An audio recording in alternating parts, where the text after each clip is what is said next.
Well, it depends on who you are and who you're with. I usually go home and pass out. Actually, no, I don't go to clubs. No, you go I haven't been to a club in 20 years, Yeah. so What is it called? you crash, No, You rage you get lucky. it's like an after party thing. after party.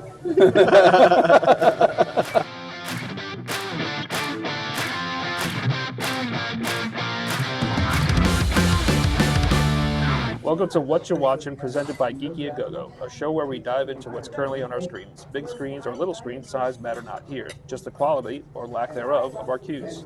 I'm Chris Nitro, and joining me today in the live on location Go-Go here in the wonderful Old Glory restaurant in beautiful New Providence, New Jersey, is Eric Ho and Anthony Pizzuto. Yo, What's up? Gents, how are you? good. Yeah, We've been spending a lot of time together in the last 24 hours. I know, right? Which is, I'll never poo-poo that. I like spending my quality time with you. I mean, I prefer my wife and children, but you guys are a good, good alternative to that.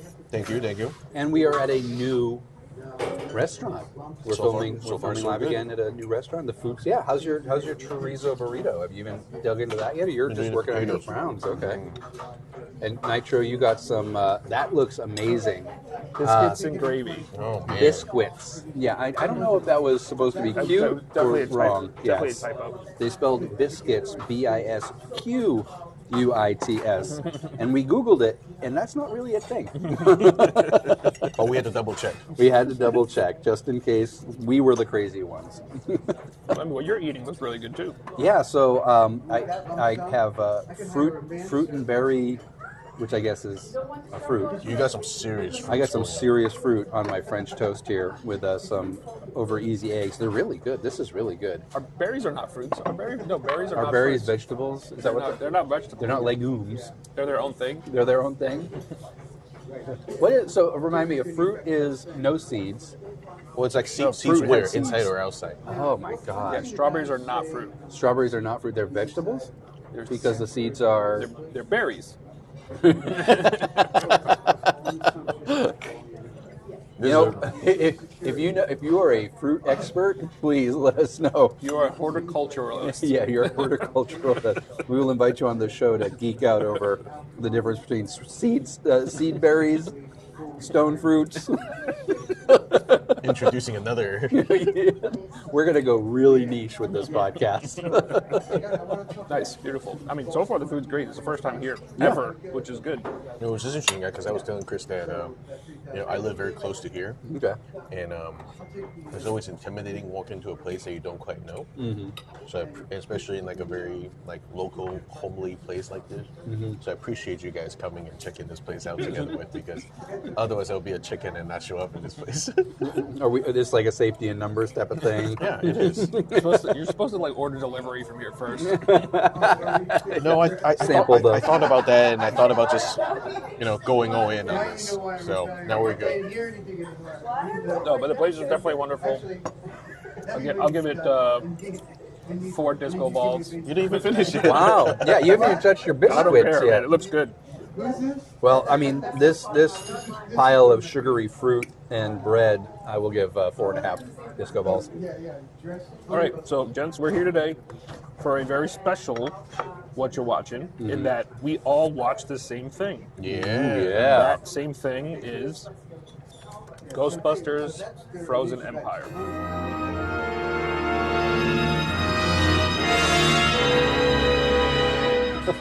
So that last night was fun. Yes. Definitely. We dressed up. We suited up. Last night, the Geekies went to the Cinemark in Watchin, New Jersey at 10 p.m. to go check out the preview of Ghostbusters Frozen Empire. We were in full Would you call that a preview? Okay. The internet called it a preview. Quote unquote midnight release. Midnight release, even I though don't it came know, out man. at 4 p.m. And we were 3 of, maybe a dozen people in the 10 o'clock I think showing. there were maybe legitimately, no joke, 5 groups of people there. We're one of the 5 groups. Mm-hmm. And the reason why seems like the theater had so many people is because the other group was a large group. Yes, that is true. That is true. And It was a group. Yeah, it was a group of about 6 guys, 7 guys. it's like us. Yeah, it was all It was a little middle-aged weird. men. It was a little weird. It was a little weird when we met them. We're like, that's us. Yeah. Yeah. Except we're in costume and they're not. Well, Who's weirder? No, that is not to say that they didn't have one because They all regretted not showing up. they in costume. regretted They not did. showing up. They did. So A lot of people were saying we that might they wish have they made had new suited friends up. last night. They have Pizzuto's the number now. Yes, I exchanged. So when we start up the North Jersey Ghostbusters franchise, we can invite them. Nice. So for those of you not in the know who have been living under a rock or don't respond to your messages, Ghostbusters Frozen Empire is the sequel to Ghostbusters Afterlife, which was the sequel to Ghostbusters 1 and 2. When the discovery of an ancient artifact unleashes an evil force, Ghostbusters new and old must join forces to protect their home and save the world from a second ice age. That is right from Box Office Mojo, directed by Gil Keenan, who directed Ghostbusters Afterlife as well, and then written and produced by Jason Reitman, who is the son of Ghostbuster. Was he one of the co-creators of the original Ghostbusters, or just the writer-director? Right. But the son of Ivan Reitman, who passed away, unfortunately, a few years back.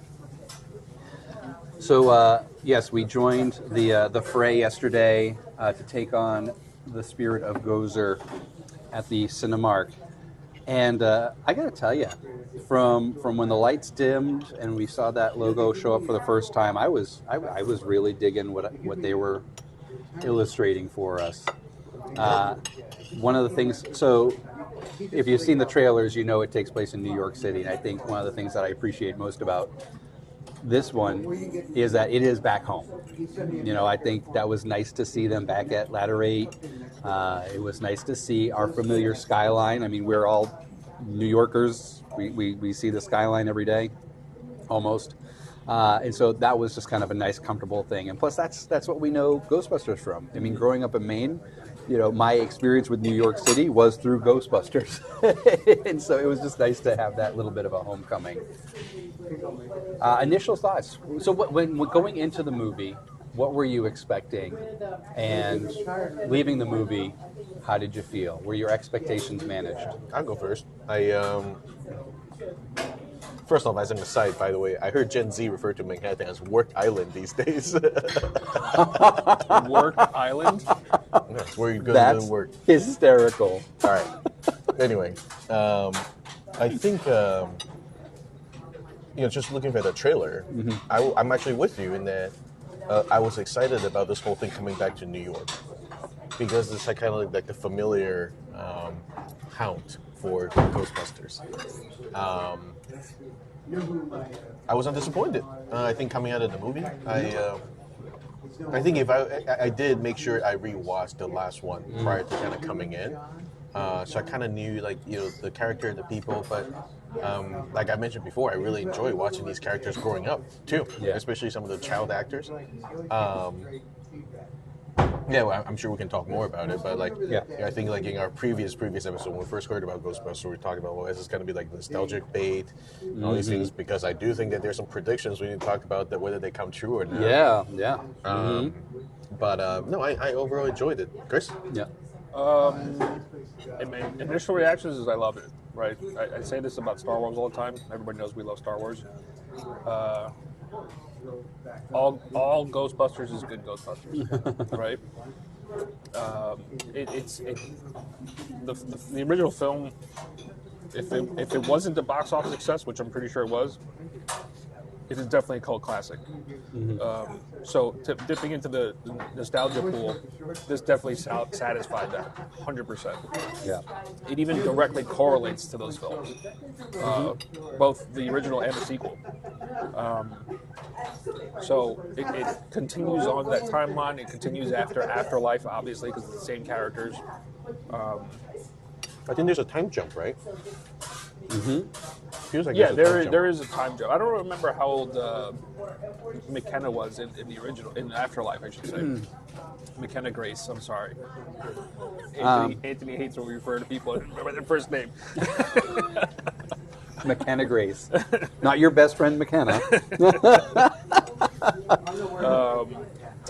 But they were much younger. Like Podcast was younger, and Podcast looks Oh my God. completely different. He like got his growth spurt Right.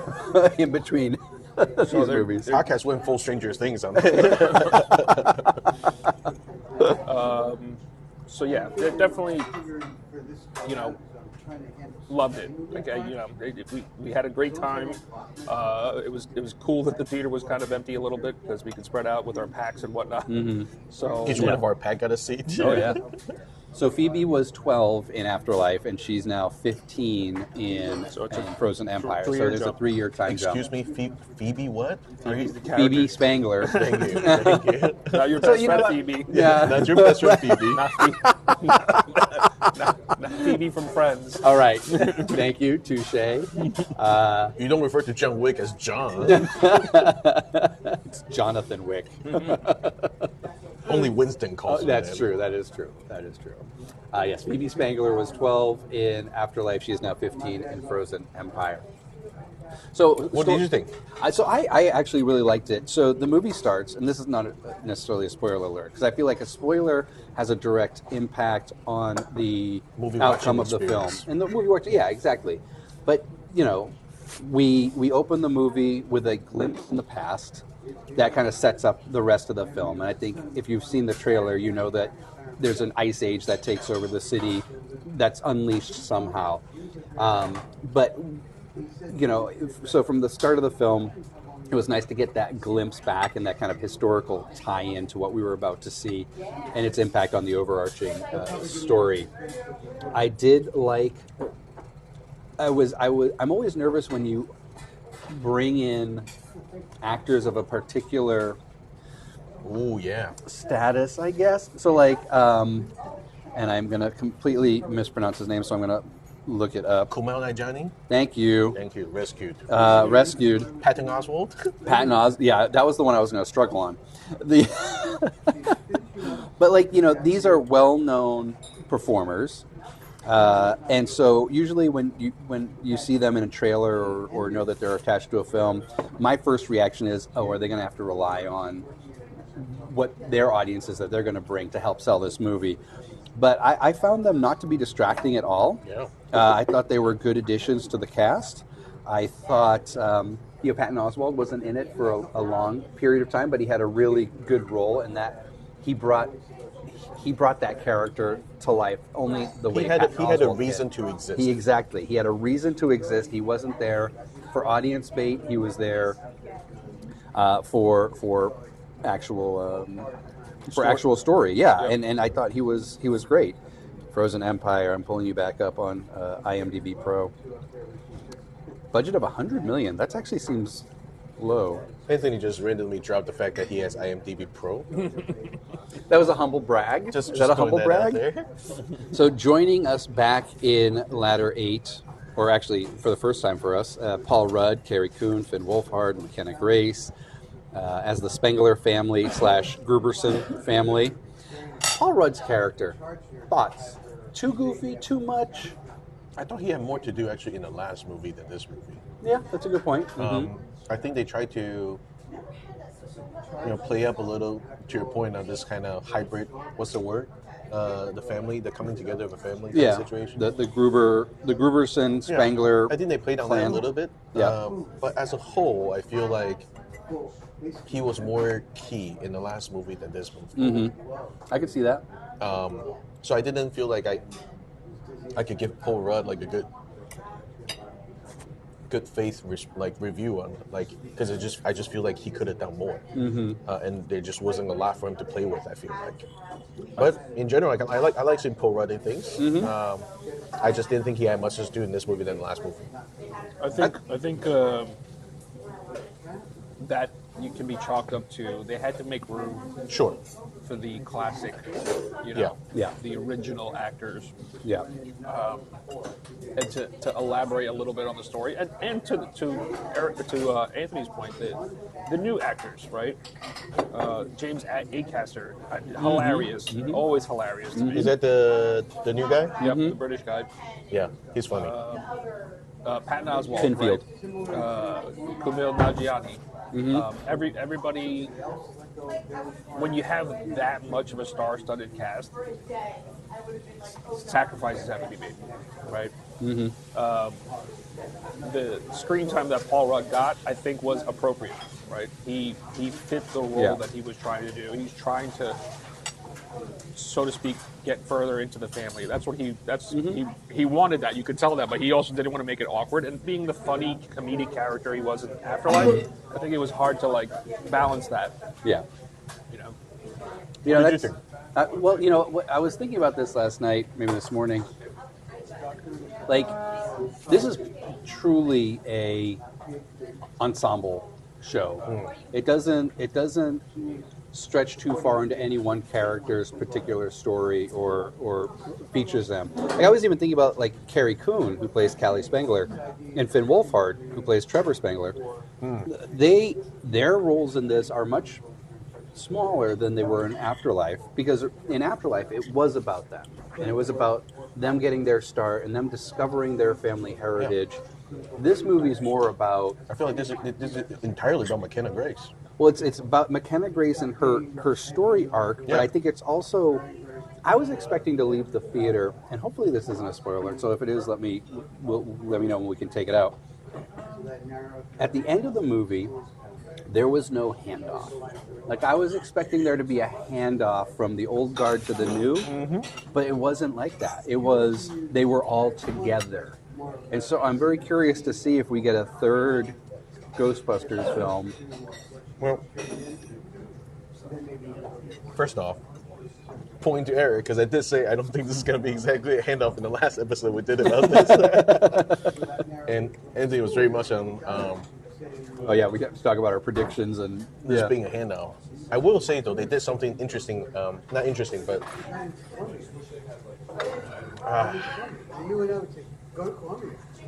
I think that the way they set up, I'm trying to figure out a way to say it without ruining things, right? I think the way they set up the old crew versus the new crew is in that I think the old crew is still very much more of a supportive function, I think. I do think that the new family still feels are going to be driving this show moving forward. Is Yeah. a sense I got. Yeah. Well, and it looks like, according to IMDb, the filmmakers are currently pitching a Netflix Ghostbusters animated series, as well as pitching an untitled Jason Reitman / Ghostbusters animated feature. Doesn't say if it was Netflix or not. So we could see the Gruberson Spengler clan come to life in an animated way as well, to continue telling the story, maybe outside of the realm of a feature live action film, which would be really cool. Any standout performances in the show? I thought McKenna Grace was great. I really liked her in the last one, and I really liked her in this one. She was a standout for me. To a point around Patton Oswalt, by the way, playing like a meaningful role. I thought that was cool. And then who's that person you just mentioned? James Acaster. Yeah, I thought he was kind of hilarious too in whatever scenes that he was in. So mostly the new people actually are the ones that I got very excited about. You know, is James Acaster? So I know him from Taskmaster. I didn't know him outside of that. Is he well known to American audiences yet? I don't believe so. I think I know him from his stand-up. Yeah. Also, his appearances on Taskmaster. Yeah. And other various late-night game-type shows in England. But maybe this might be his first leap into the American market. I think it is, yeah. I watch a lot of TV, and this is the first time I've noticed him. Okay. He was great, yeah. That's who my pick was, because of that, right? Hilarious comedian. I love all his stand-ups. Just that very dry, Is he on Netflix? sarcastic. I think so. I could be wrong, but I think so. All right, I'll go find something. You know, if if I had to pick a new Monty Python lineup, he would be in it. Interesting. Yeah. You know, that type of comedian. And that's who stood out most for me, above all the rest. You know, like, and that's not to detract from anybody. No, sure. Yeah, yeah. It's it's great seeing Ray Stantz, Dan Aykroyd. Yeah. Great seeing. I mean, everybody. Like, I don't think anybody messed up any of their roles. Yeah. To your point, right? Because it was an ensemble film. Yeah. But what did you think? Any standouts for you? So, I agree with Acaster. I really loved him on Taskmaster. I'm familiar with his work from kind of the British, and so I thought he did a wonderful job. I gotta say, I think everyone did a wonderful job. It was really nice to see Dan Aykroyd, Bill Murray, Ernie Hudson reprising their roles, and they stand out to me because it's hard to revisit a role that you played 40 years ago that you really haven't touched necessarily since then. Bill Murray was Peter Venkman. Oh yeah. And you could see not was. No, is. Well, one would argue how much Bill Murray has actually varied in his performance. But Is he just being Bill Murray? Well, and maybe that's it. But every line that he delivered and every way he delivered it was Peter Venkman. Yeah, I mean he's a good actor. He is, and same with Dan Aykroyd. That was that youthful Labrador excitement that Ray Stantz has. Dan Aykroyd at age 70, whatever he is now, brought it. They all look great, by the way. They all do look great, and you can sometimes there are roles that sometimes get revisited over time, where I dare I say Mark Hamill in what was the Thank you. middle one? Not Rise of Skywalker. The middle one, Battlestar Galactica. What was it? Ryan Johnson. Did you just say Battlestar Galactica? The Last Jedi? Star Wars. Last Jedi. Thank you. Bears beats Battlestar Bears Galactica. beats Battlestar Galactica. I feel like, and I know again that with Mark Hamill, it was story direction. He became a curmudgeon hermit. He was playing Yoda. But I also was feel also like he writing. was playing cranky Mark Hamill too. Oh, I see. I what you're I didn't see a lot of Luke Skywalker. I saw cranky old Mark Hamill. But I mean, not to dive into too much into Star Wars, he was playing Yoda. I tell everybody all the time, the sequel trilogy is a repeat of the original trilogy. Well, I get that. So, and when you first meet Yoda, Yeah. Yoda was a weirdo. he's a cranky, Yoda is a weirdo. curmudgeon-y swamp creature But who also happens I never to thought be of it this way. a literal Muppet. You know what I mean? Yeah.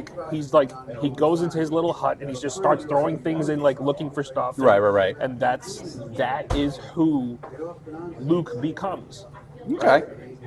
So yes, I agree with what you're saying, but it's on purpose. You know, I got to tell you, I felt I was disappointed in two things. Mm-hmm. One was, and I don't, Are we yeah, good? we're Very good. Thank you. Want to get anything else today? Can I get an iced tea, actually? Iced tea? Yeah, thank you. I'm good. Yep. No. Thank you very much. Thank you. So what? I don't know if disappointment's the word. It's just was off for me. Was one the random, and I don't think this is ruining anything, but random Marshmallow Man that just hang out now in universe. Yes. I don't like that. So now they're just a pest now. I don't like that. And then number two, what I thought they could have done a better job of was actually Kumail Nanjiani's character. Mm-hmm. It didn't feel like that was, to your point, maybe it's hard to juggle, right? But I just feel like that character just went through a whole arc a lot faster. He did, yeah. And it's just kind of in the background. I'm like, how did you go from this dude to this other dude at the end? Right. And I was a little disappointed in how that one turned out. But those are my only two, I think, drag for me. They could probably have used another 20 minutes or so to Yeah. flesh out the story. Yeah. And I'm with you 100% on the marshmallows.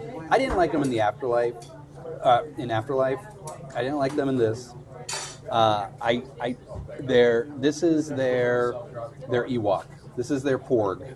This is what their cute thing. It's a lot more pork like than anything else. And it makes no sense. Canonically, it makes no sense because the Stay Puft Marshmallow Man was the materialization of Gozer, the Destructor, the form that Gozer took to destroy.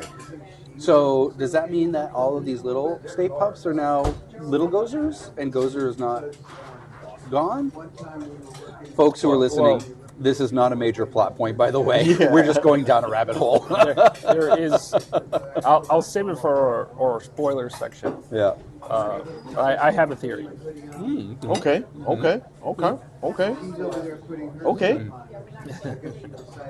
Thank you. Thank you very much. No, I mean, I will also say, like, what you just say it got me thinking a little bit is the last movie repeated a lot of, like, the whole, like, well, they brought up the whole, like, Keymaster, whatever, kind of whatever. This one feels fresh, which is really nice. But anyway, so that was something that just occurred to me, but other than No, you're right.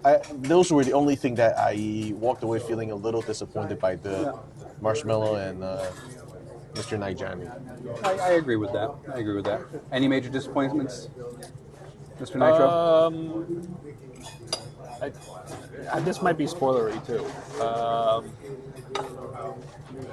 Yeah, I don't want to go too deep into it. Okay. 'Cause We'll do a special recording may- for our Patreon members. Yeah, I think it'll be a little bit spoilery. Okay. And if you're not signed up for our Patreon, visit patreon.com/geekyagogo for some awesome swag and spoilers on Ghostbusters Frozen Empire. Back to you, Chris. To your, like, I mean, a revenue stream for all the production studios and stuff like that is merch. Yeah. Right? So they have to make Oh, sure. new characters, right? I mean, they're hella cute, those baby And that's the marshmallows. thing, is like we got to make a plush, we got to make Yeah. a toy, Right. we got to make a thing. And so the marshmallows I have all, like, existed since Afterlife in some form or another in terms of merch, right? And then we get introduced to a newer, I don't know what they're calling him. Thank you very much. I don't know what they're calling him, like the potato slime spitter monster. Oh, yeah, that thing was gross. Oh, Right? yeah. It wasn't even cute. Yeah, I don't but- like it. And it wasn't a ghost. It was a... Okay. It's what's yeah. Slimer, right? Like, Slimer's a ghost. But Slimer's a ghost, but that... But Slimer's there. Right. That So, was yeah, but that's the thing. This is literally like, it's a demon porn. That's, right? And so, watching the film, I was like, that's what my daughter wants. My Right. daughter wants that thing. It's the weird, kooky, like Yeah. offbeat. It's why, like, the disease plushes. You ever seen those? Oh yeah. You know what I'm talking about. So they Like those, like the ugly dolls. right. If you look at viruses and diseases under a microscope and you Yeah. see, like, their shapes, Oh, yeah. a company has taken them and put them into plush form. We put little faces on them. Come on. Yeah, And it's very popular. Pretty popular, right? And if I were to tell my daughter that, she'd be like, "Yep, I want that. I want the bubonic plague plush. I want, like the whatever coronavirus, Disease plushies. Celiac disease. Yeah. And then they make them anthropomorphic with, like I said, putting them little faces on them. I don't know if that's the right word, but They even have collections like the plagues of the 21st century. I had no idea this was a thing. Is this time to talk about nature versus nurture? Yeah, exactly. I mean, we're all weirdos. Okay? We are. I wave that flag to no end. So yeah, that's.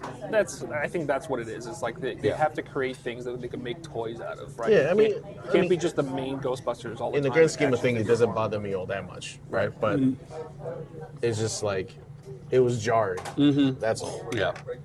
So before we assign our disco balls, do we want to talk about our predictions and whether or not they came true, or should we save that for the Patreon as well? I mean, we were already into that territory now. I guess. Okay, all right.